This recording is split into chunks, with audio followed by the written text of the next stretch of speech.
Welcome to Once Upon a Time, the podcast that starts like every classic story, but what comes next isn't. I'm Scott Brown. And I'm Jamie Love. And each week we ask our guests to share three stories that shaped who they are and how they got there. This week's guest, I'm not really going to introduce because everyone knows who he is because he's a Hello. national treasure. Listen to him. It's Gok Wan. Hi, it's Gok Hi. Wan here. Hello. Thanks for being on the show.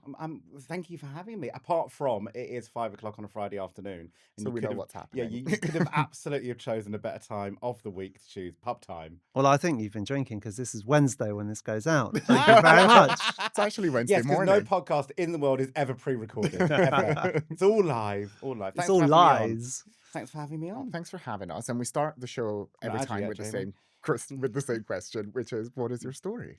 What is my story? That's a really difficult question to ask anyone over the age of 40. So I can answer it then, 'cause I'm 32. What is my story? I guess I'm a bit of a rags to riches, but not that rich story.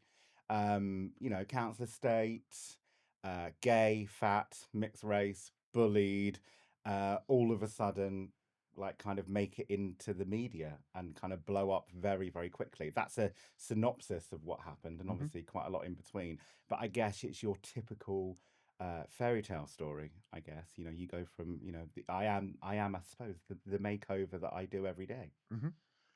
Can we go back to then growing up Mhm. in Leicester? And then because a lot of this is about storytelling through fashion, I think we're going to try and explore a bit Yeah. today.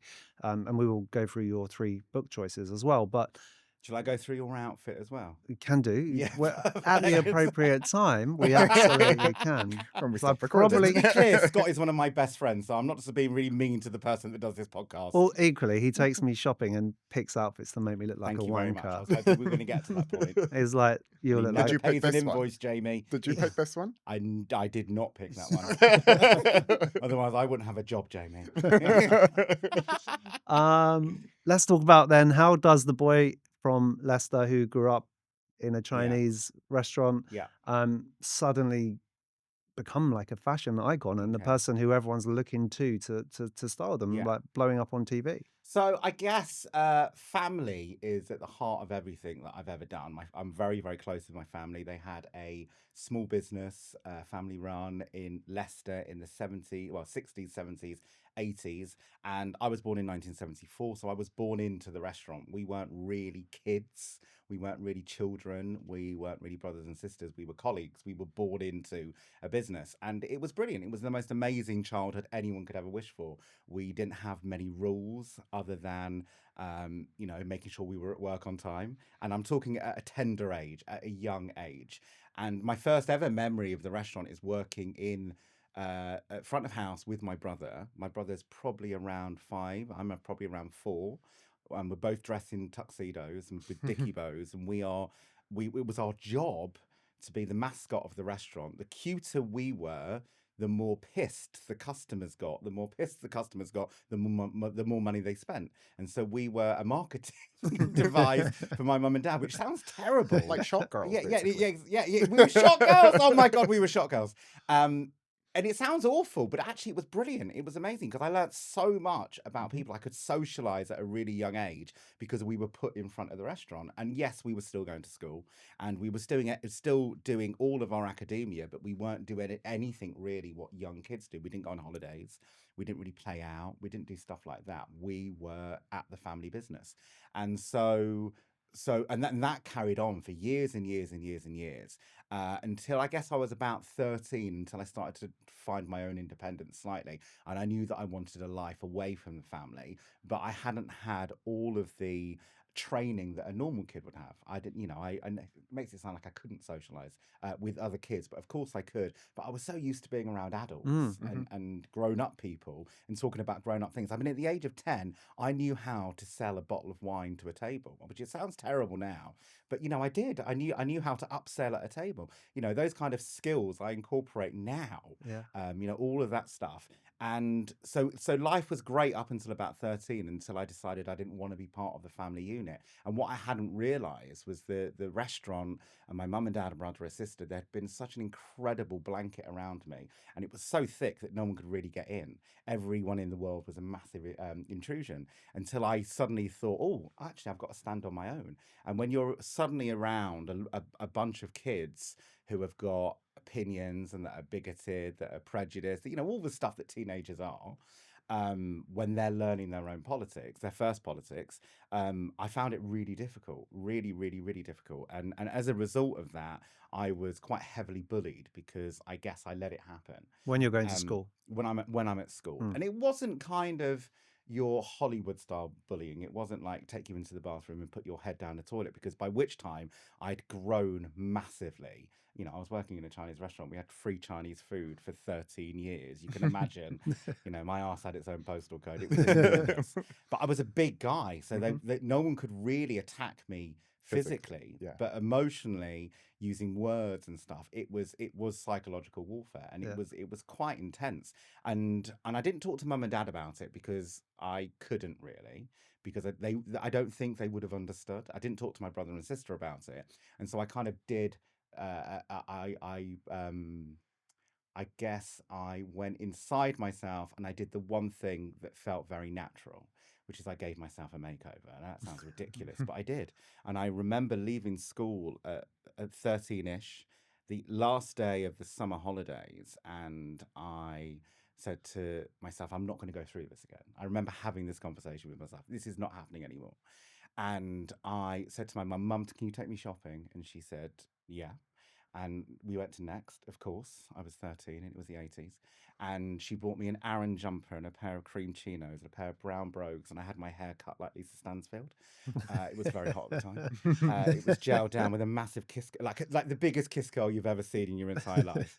And I felt fucking hot. I felt absolutely amazing. And nothing had changed. I was still camp, and I was still overweight, and I was still mixed race. All the reasons the bullies had bullied me. And I kind of spent that summer holiday feeling like amazing.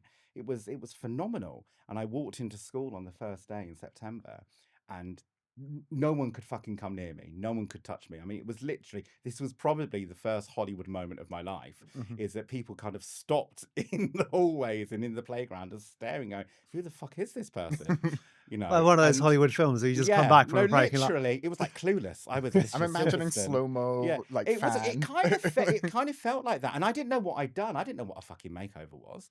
I didn't know, but and now I look back and I think, but hindsight always makes you feel way more intelligent than you actually were. But in hindsight, I kind of realize I knew that if I created a superhero costume and I created a new narrative, a new storytelling, then I knew that I could rewrite the story that I'd come from. Because not that I didn't want to have that story, I was proud of that story. I am very proud of it. But at the time, I knew that it was fucking fight or get beaten, and there was no way that I was going to get beaten.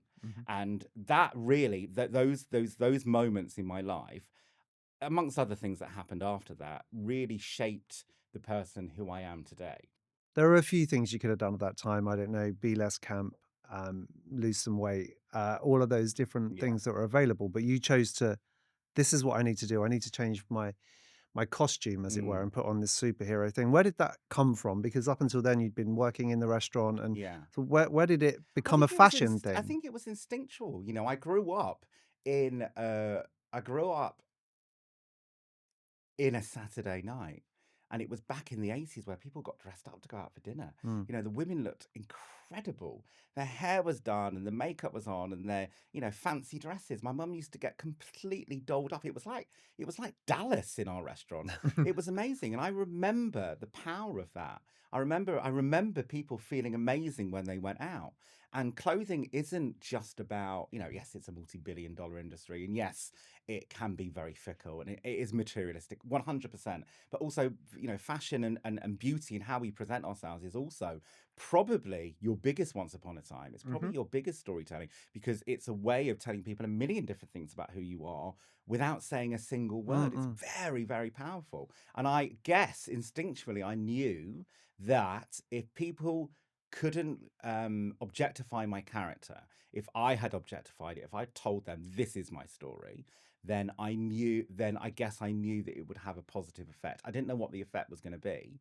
I don't think I was that intelligent then. It was an instinctual thing. And when you say, yeah, you could have been less camp, no, not a chance, because I was actually happy with who I was. Mhm. And could I be slimmer? Yes, I could have gone on a diet, but I fucking love spare ribs. I love fried rice, and why wouldn't I? Because I've got all this hell going on at school, but then I go to a space where giving somebody a plate of fried rice is like giving them a plate of gold. Mhm. It's exciting and tasty, and it's a celebration. So that's a massive contradiction in itself. And I didn't want to change. I've never wanted to change who I am as a person, ever, not once. However, I have wanted to change who I am physically, which is why later on in the story, all of that confidence gets built, and then I find myself losing all of my confidence and going into a terrible eating disorder.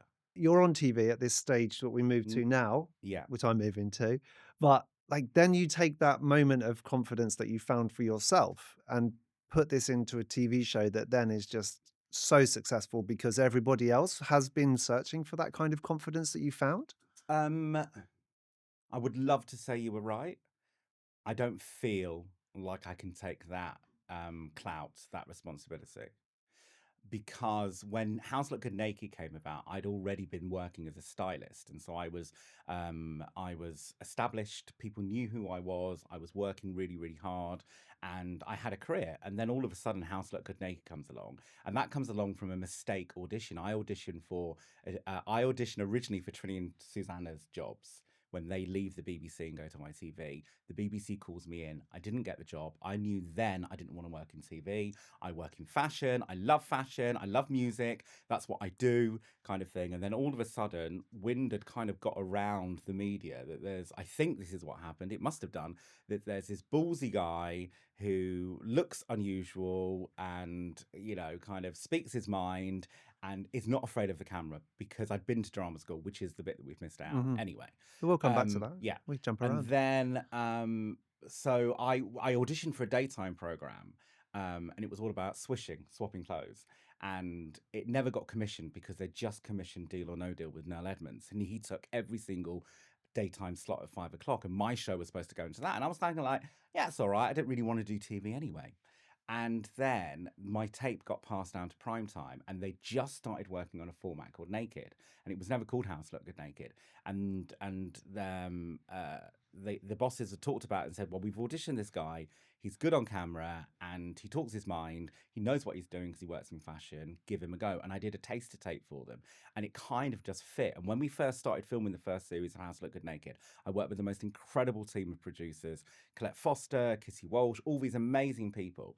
And if I'm honest, we didn't know what we were going to get. We didn't know what the source was. We knew that we wanted to do an antidote to the shows that had been out already. Well, It that's wasn't, that's yeah, the bit that really stood out to me, yeah. because it feels really rebellious at that time. What it Because was, that was like when The yeah, Greatest Loser was on, yeah. and like, did it feel that way? Like, did it feel like that Yeah, it felt rebellious? And pioneering, yeah, absolutely. Because as a fashion stylist, I watched those programs, and I was always a bit like, oh, I'm not too sure whether being that upfront with somebody Mm. is going to get a positive reaction out of them. Or and I've got nothing against plastic surgery. I've got nothing against weight loss. I've got nothing against any of those things. What I am against is that women in particular get told that this is your only option. yeah, If you don't have the fillers and the Botox and the boob implants and whatever, if you don't lose loads of weight, then you'll never have a boyfriend, you'll never get married, you'll never have the job that you want. It's bollocks. It's all complete rubbish. I don't believe in any of that.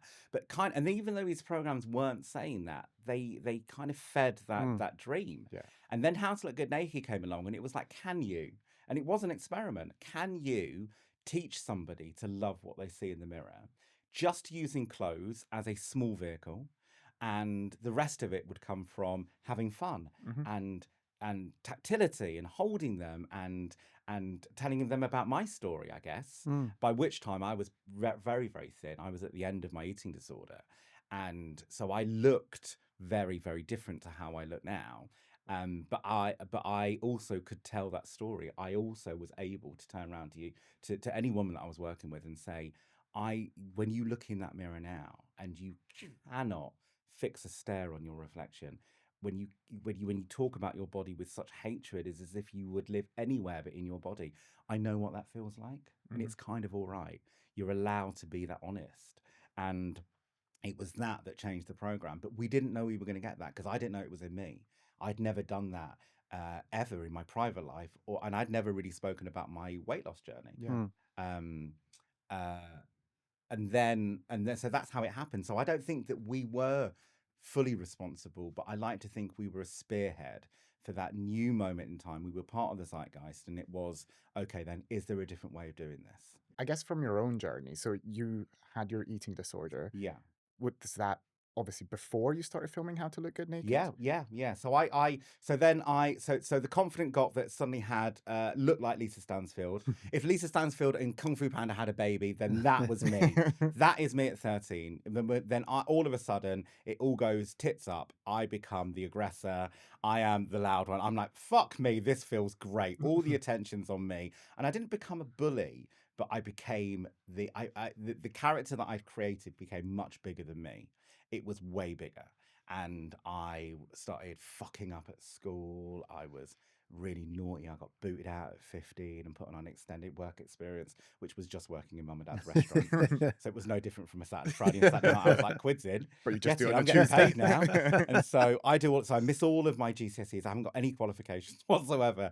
And then I start hanging out with the wrong people. I discovered dance music, which, thank you, now pays Mhm. my bills. So I all of a sudden start going to raves, and I'm partying. And because I've got, this relationship with mum and dad that I spoke about, that they are our colleagues.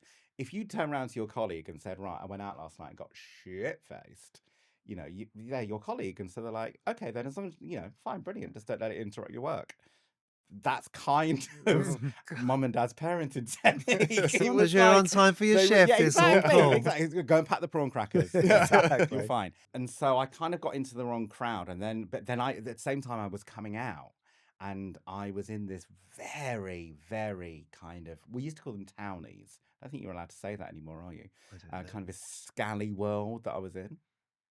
Not that I've got that much of a problem with that, but I was in this kind of like it was quite toxic.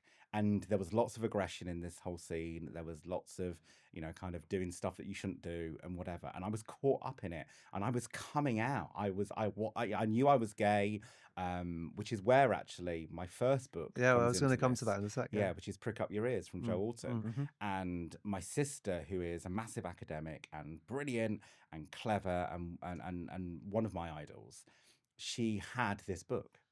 And I don't think and actually, if my sister ever listens to this, which she doesn't because she hates my career, but if my sister ever listens to it, she doesn't, I'm joking. If she ever listens to this, she really helped me, because she had this book, and I suddenly found it, and I was drawn to the cover. I didn't know it was about Joe Walton. He was gay, and it was his story about, his love. It's a biography actually by Mr. Lur, and but I read it, and I don't read, because at the time, I couldn't. I can read, but I can't read at the same time, because number one, I've got ADHD, which I find out later on in life. You found out like a And few years ago. yeah, a couple of Yeah, years ago, that was it. But also at the time, I wasn't used to reading. I'd never been told to read, because if anyone ever told me to read, I would say, look at my Lisa Stansfield Kiss Girl, and what do you think? It's never going to happen. But I read this book from cover to cover, and I was completely in Joe's story. Now, Joe was a playwright from the 1960s, and very promiscuous in Morocco and London and everywhere else. And he was telling this, and this kind of story was like, oh my God, this is amazing. Joe's like me. And not that I wanted to go and have sex in toilets, but I wanted the freedom of having a story like this. I wanted my story to be told like this, that it's kind of allowed. And of course, at the time, it wasn't allowed for Joe, or part of it was allowed. Um, So I was coming out, and I had this reference, and there was another film as well that I saw called Night Walkers, when Channel 4 had just started, and they started putting these kind of very, very edgy films on late at night. And I'd be working in the restaurant, and I would run upstairs and pretend I was going for a poo, and I wasn't. I was watching Channel 4 at 11 o'clock on a Friday night, because I knew that had some saucy gay stuff on. And so I was kind of had all these feelings happening, but what are you laughing Saucy at? gay It's stuff. saucy gay Saucy stuff, gay stuff. which is actually my drag name.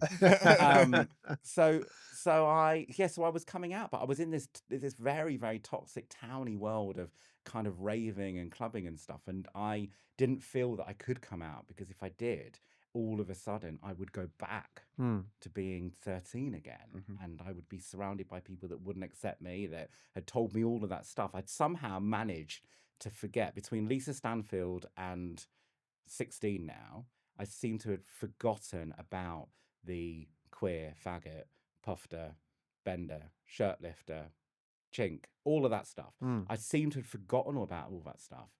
Um, but all of a sudden, it came to the foreground again, because I knew that I was changing. I knew that I had to become the person that was my destiny, that actually my once upon a time that I'd rewritten at 13 couldn't stand. It wasn't who I was. It was just a way, it was a subtext away from the original story. Mm. If that makes any sense. Yeah, That makes yeah, any yeah, sense? yeah, Yeah. yeah. Like kind of reconnecting with yourself in a way. Your true self. Reconnecting, but also I didn't really know who that person Meeting them. was. Yeah, meeting that person. Yeah. I think actually I've never really thought about it like that. Yeah, you're right. I met myself for the first time really at 16, and I was really, really desperate for a change.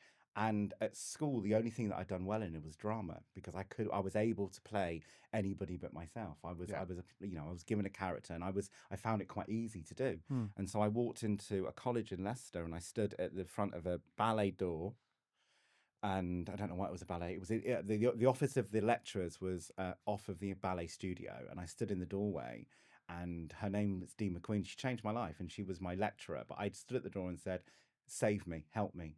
And she tells this story as well. And I was like, "Just help me. I don't know what I'm doing with my life, and I don't know what to do, and I can't join a course because I've got no qualifications. I left school at 15. Blah blah blah blah blah." And she just took me into her room. She sat me down. She put me onto her course, and my life changed there and then. It was a Did big you go moment. there to that door with the intention of saying that, or did that just happened in the I moment? had no, I didn't know what my script was. Mhm. I had no idea at all. I was just desperate. Yeah. I didn't know where to turn. I knew that I had to make a difference. I knew that I wanted to make a change, and I knew that I had to go somewhere that felt safe. And I always felt safe in the drama studio. Mm. I always felt accepted. It was the only place at school, so I kind of figured I didn't even really want to be an actor. I just knew that it was the safe space for me Safe to be in. space, yeah. And I did really well, and I excelled, and I did 3 years there, and then I won a place at drama school in London, and it was all by mistake. And I still think now I that love how you just everything's just a series of mistakes that just happened here. How's it? It but was a it was never mistake. the I didn't want to plan. do that show. It was never the fucking plan. I should be packing prawn crackers and delivering takeaways for Dad. I was happy. It was no. I never expected it to happen. And while we got to the end of our courses, and everyone starts applying for drama schools, and no one's getting in, and I'm like, well, I can do that. Of course I can. And I came down to London, auditioned at Central, which is, arguably one of the best drama Mhm. schools in the entire world. Produces the likes of, Judi Dench and Ian McKellen and Graham Norton and French and Saunders and stuff. And there's me, fat Gok from Leicester. And we're coming up to my next book, actually. Beautiful thing. Mm-hmm. So I get to drama school. I get the place, and I'm like, I'm as shocked as every fucker else. But then I'm like, my parents, by which time they'd gone through the recession of the 80s with the restaurant, they had no money. I didn't realize that drama school is full of very rich, very beautiful, very talented people. And I was this 6'1", 21, almost 22 stone, mixed race camp boy from a council estate, literally with a fiver in my pocket. Mum gave me a fiver in my back pocket. I remember coming to London with that.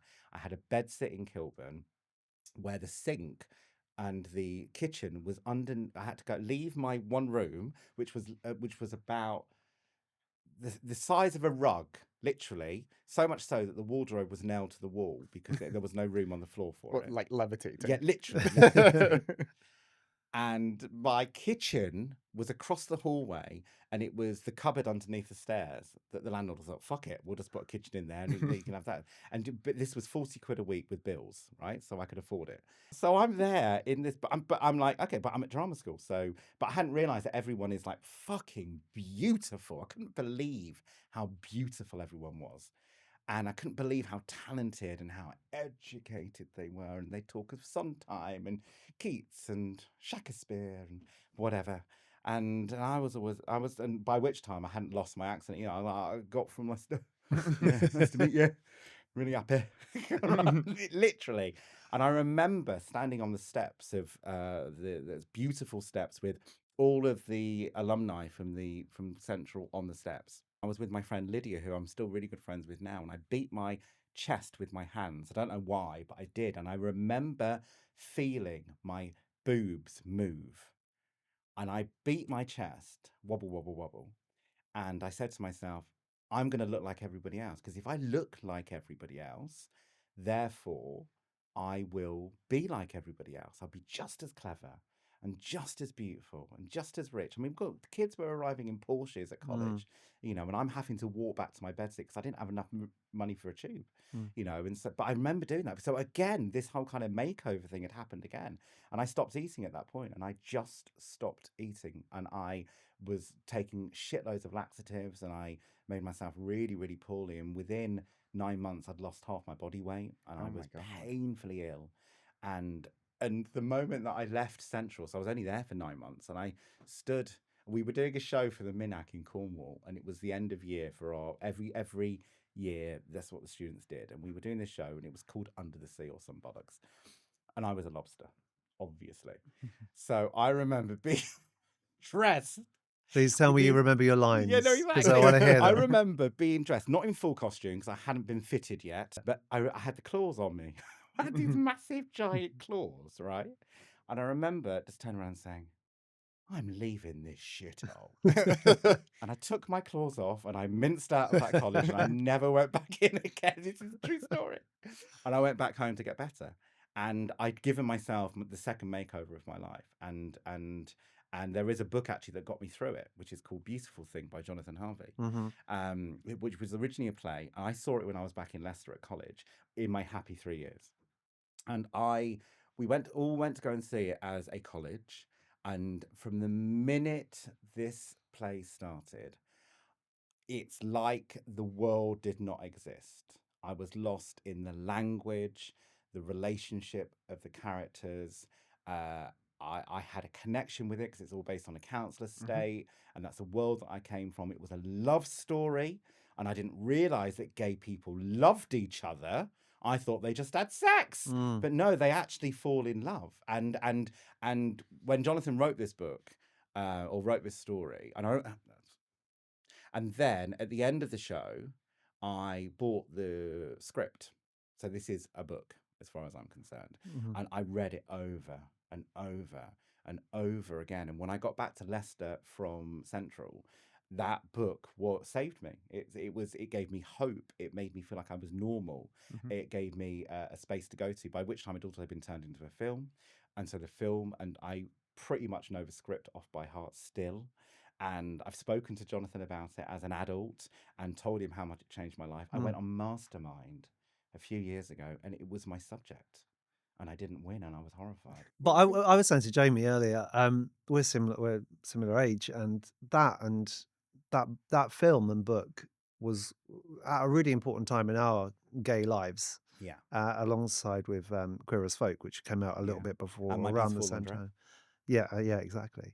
And so they were like really. It was the first time that we were really being portrayed on a mainstream TV at an earlier time of the Yeah. day, and it With a was happy ending. yeah. You know, our community had gone through the AIDS crisis, and so much stuff was being written about that. And of course, it's really important, and that stuff should be written, and that story should still be told today. However, there was also another part of the community there where the stories weren't being told. Mm. Mhm. And beautiful thing for me was the first love story that I ever read. And there's been others since then that I've read. Holding the Man is another one. Mm. There's another one called Adam. Have you read Adam? I think I have. Yeah, so it's about a young boy that falls in love with a farmhand in France, which is similar, got a similar kind of vein to it, and so that's why it's so important. Is because it's a happy ending, and it talks about all the struggles that people go through, finances, domestic abuse, kind of fitting in and whatever, race in there as well. But at the end of it, the two boys dance in the middle of the community space of this housing estate, and it still makes me want to cry now. Yeah. It is one of those moments that I just think to myself, actually, if I'd not known that story, Jonathan's writing, then I don't know where I'd be now. Actually, I honestly don't know where I would be, because it gave me hope. Drama school you've left, you've gone home to recover. Yeah, so I go home. Go home to recover, and my family are incredible, and I am suddenly strong enough to move back to London, and I do, and I get a job in recruitment consultant in the city as a recruitment So at this consultant. stage, you're just giving up on drama now. You're like, no, Oh, no, drama's not awful. not for me. Drama's terrible. And I had a memory box from Central, and I remember I used to just give it side eye. It would sit in my bedroom, but I'd just side eye this box, thinking, "Yeah, you're a prick." But I remember doing that, and so I came back to London, and it was never about to be an actor. It was always about, okay, what am I going to do to succeed now? And I guess I became that waiter again. I became the boy in the tux and the bow tie, and it was like, right, this is how you do business. And so how am I going to survive in London? And so I moved in with some friends, and I got a job as a recruitment consultant, and I sofa hopped for months and months and months from different friends' houses because I had no money, and I was doing this job was awful. I fucking hated recruitment. I hated it with an absolute passion, and I couldn't do it. Um, and so I ended up leaving and then getting a job in a restaurant at Balance, and Mm. it was just felt great. It felt familiar and normal, and I knew how to do it, and I had a laugh, and it was a brilliant. I had a brilliant time working in the restaurant, but I also didn't want to be a waiter, and I didn't want to be in management in catering. I didn't want to. I saw what it had done to my mum and dad Mm. over the years. It destroyed them physically because they were knackered, and I didn't want any of that stuff. And so I didn't know what I wanted to do. And then I was working at Balance, and the person that I was living at the time, she had got a single deal, and I'd met her at drama school. She was a great singer, and she'd got a single deal with her sister, and they were shooting the music video for their video, and they were getting ready at the flat that I lived at. And I was going out to the restaurant to work, and my flatmate's there getting her hair and makeup done. And I remember leaving the flat. This is so bitchy. And I remember leaving thinking, Christ. fuck you know, I could do better than that. Jesus Christ. So I went to work all day, did my shift. I got back, and instead of saying to her, what was it like, and what was the director like, and what did you have to do? My Mhm. first reaction was, how much did your makeup artist get paid? And that was literally my first question. And she told me 50 quid. And I thought, one day I am going to make 50 quid a day. That is my goal. I'm going to make 50 quid a day. And so this kind of seeded itself in my brain. And I was at work, and I'd started doing a tiny bit of research on hair and makeup. And I bought all the women's weekly magazines with my tips. And there's a thing called the gutter in a magazine, which is where it says who's the models, who's the makeup Mm. artist, who's the stylist, who's the photographer. And there was this name that cropped up on almost every single page where there was a picture, and it was Carol Hayes. I was thinking, oh God, she must be the bollocks. She must be brilliant. So I got out my Motorola phone at the time. I Mhm. flipped A it razor, open. yeah, Yeah, I flipped it open. nice. It felt great. Out of my apron, I was at the restaurant, and I literally said to them, "Hi, my name's Gok Wan, and I've just flown in from New York. I am a makeup artist. I've been working on a film. I don't have a portfolio with me. I'd love to have a chat about future work." And they said, "Yeah, pop in and see us." And I said, like, "When? Well, come in now if you want." And it was literally streets away from the restaurant I was working in. And so I took off my apron, and I remember I was wearing a red Adidas top. I was wearing huge parachute style combat trousers, Adidas Gazelles, and my hair was all done. And I remember just kind of thinking, right, you look the part, just go in there and go and fucking smash it. And I walked in, and I spun this lie, this enormous, gigantic fucking lie. and it worked. And the next day I got a phone call from Julie, who was the head booker for Carol, and she said, "We've got a job next week. Do you want to do it?" And I was like, "Yeah, brilliant." And it was for Polo magazine, and the feature was about all the British polo players' wives. So it was the era of the WAG. Mm. And my job was to go along and to a polo ground and get all the wives ready for their photo shoot. And I was like, "Yeah, great, yeah. Let me just check my diary." Yeah, great. I'll be there. Great. Send me the details. And I had this fucking stupid voice as well. I was like thinking, what do makeup artists look like? But then I was like, yeah, brilliant. Okay, so I got this makeup. So I went back and I said to my flatmate, "I've got this makeup job. I'm doing makeup now, and I'm going to get 50 quid a day. It's going to be amazing." And she was just like, "But you've got no makeup, you've got no kits." And I was like, "Oh fuck." Right. And I'd seen what this makeup had, and also with my flatmate's help. And so I called a friend of mine who worked at the body shop, and I said to her, "Right, I need to borrow some makeup." And she said, "Right, fine. I'm closing up on Thursday. Come down." And basically, she gave me all the testers from the counter, right? Stuff that had been over thousands of people's faces, right? And it was all Body Shop. And so I had that, and I went to B&Q and I bought a toolbox, and I put it all into the toolbox, and I went to, I don't know what the shop was called. It's like a Toys R Us, what was then, and I bought loads of kids' paintbrushes. Oh my God. These are this is true. I think all the brushes, and so I've got a kit now. I've got a kit now. I didn't know there were going to be other makeup artists on this job. Oh no. I thought I was going to be the only one. So, and I remember I wore a black sheepskin waistcoat, black flared satin trousers, like kind of buffalo style boots. And so I kind of, basically, I just made myself look like a clown. I look like a clown, right? And so I walk into this shoot, and there's a whole row of these lights and mirrors and photographers and assistants and makeup artists with high chairs, and I've got one of my own. And oh my God, the fear was just extraordinary. But I thought to myself, you know what? Just believe in it and you can go and do it. But doing this cold, have you ever put makeup on someone before? I'd done a little bit of rehearsing Okay. with my flatmate. Okay. Like the night before. That's sort all of I thing. need to say. Okay. It was bad. It was like I put her head right into kids' paint, swished it around a couple of times, pulled it out and gone, "There you go, love, yay!" And that was literally it. So anyway, I'd done it a couple of times. And she taught me the principles. This is an eyebrow, and the difference between an eyebrow and a lip is where they are on the face. That's as much as I knew.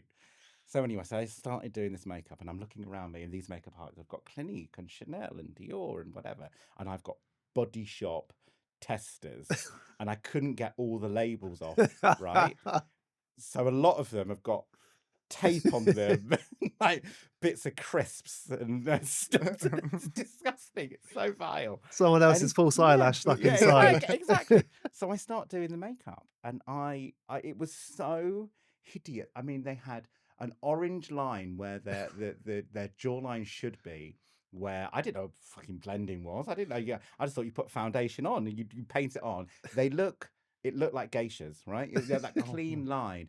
One woman, I kid you not, had an eyebrow so far up, it looked like someone had stood on her leg, right? It was so far up here.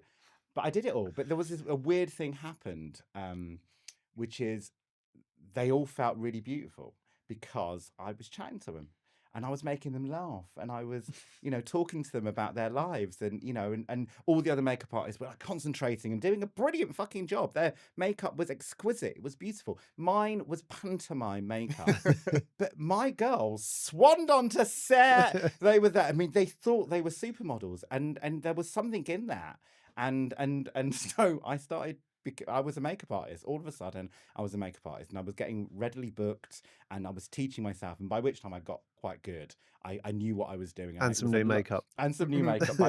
And some new makeup. And then I became a stylist, and because otherwise this podcast is going to be 9 hours long. But became a stylist. But something happened there, and it was really, really important. Is that I knew the power of being kind. I knew the power of putting people at ease. I knew the power of language. I also knew the power of me. I've never wanted to change who I am. I like who I am. I'm a good person, and I'm capable.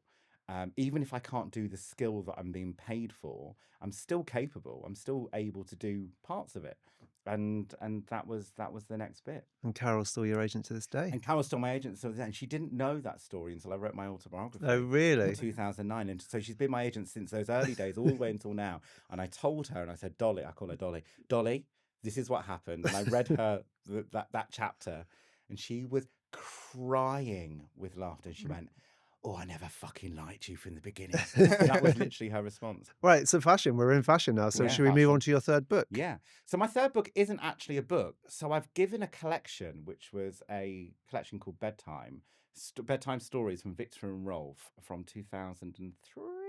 I think it's 2003.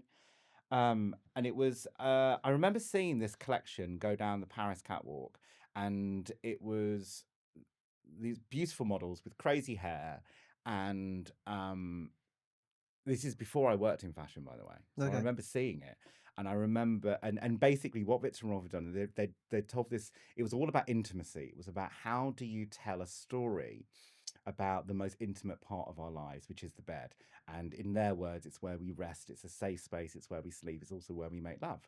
And so they put that onto the catwalk, and they did these huge beds. So these models are walking down looking like they were laying down in a bed, and they were completely impractical. And and you can't wear this stuff out. You're not going to go, not nipping down to the Ivy in Bristol wearing a pillow around your head. It's just not going to happen, right?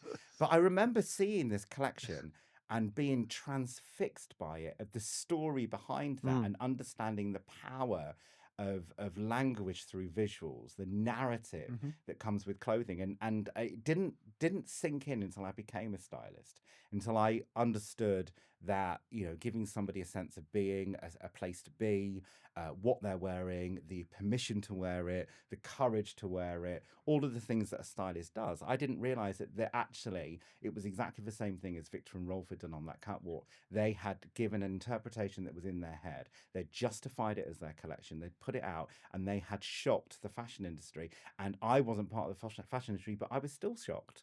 And it was amazing. So I'm going to use Victor and Rolf as an umbrella for all fashion as a whole book, and of how it tells, the earliest stories through costume all the way through to present day, how it can be a book about accounting, which is the business side of the industry, all the way through to a book about how to color in. All of those things. I think that fashion is a really powerful read as a whole. Great, we'll have a look. But I mean, when we were researching, I mean, just generally, this whole show is about storytelling, not necessarily the three books. And storytelling, fashion just has that. It just tells a story, what you're wearing, and don't go back onto what I'm wearing. But punk has you know what a punk person is. You know what I'm going to get with that person, and that's maybe brushstroking them, but it is that you're wearing It's that for a uniforms, reason. and uniforms are massively important. And punk isn't necessarily what I love. I don't particularly love heavy metal music. I don't like punk music.